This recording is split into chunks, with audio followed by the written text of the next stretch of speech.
Halo teman-teman semua, perkenalkan saya Syafira Triyulia. Pada video kali ini kita akan membahas tentang ekonomi politik media dan new media. Apa sih ekonomi politik media? Nah, menurut Vincent Moscow dalam bukunya The Political Economy of Communication menjelaskan, ekonomi politik media merupakan studi yang mengkaji tentang hubungan sosial dan kekuasaan yang membentuk bagaimana sumber daya dapat diproduksi, didistribusikan, dan dikonsumsi.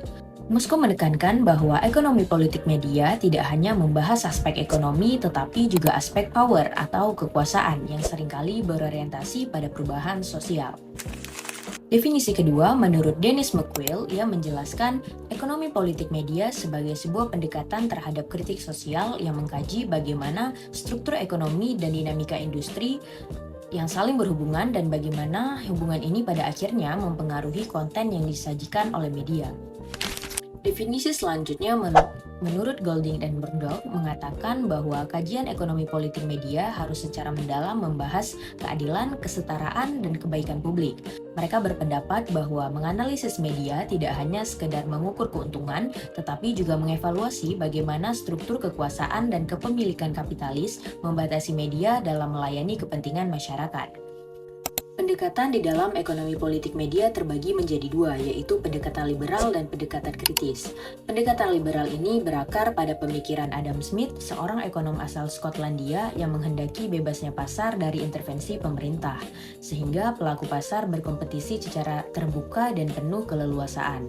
Sedangkan pendekatan kritis berakar pada teori Marxis yang melihat media bukan hanya sebagai bisnis biasa, tetapi sebagai bagian penting dari struktur kekuasaan dan ideologi dalam masyarakat kapitalis. Output utama dari mata kuliah ekonomi politik media yaitu menghasilkan lulusan yang memiliki kesadaran kritis dan memiliki kemampuan analitis struktural terhadap sistem media.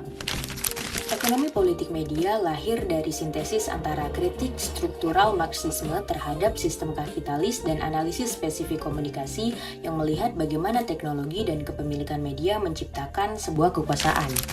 Pentingnya ekonomi politik dalam menganalisis media baru terletak pada kemampuannya untuk melihat proses yang ada di balik layar teknologi dan konten yang tampak netral, dan berfokus pada isu-isu struktural yang lebih krusial. New media menjadi penting karena ia berperan memindahkan arena pertarungan antara ekonomi dan politik dari industri media lama ke ranah digital yang didominasi oleh raksasa teknologi yang memungkinkan jangkauan yang lebih luas dan menyeluruh. Sekian video pembelajaran kita pada kali ini, semoga dapat bermanfaat dan sampai jumpa di video selanjutnya.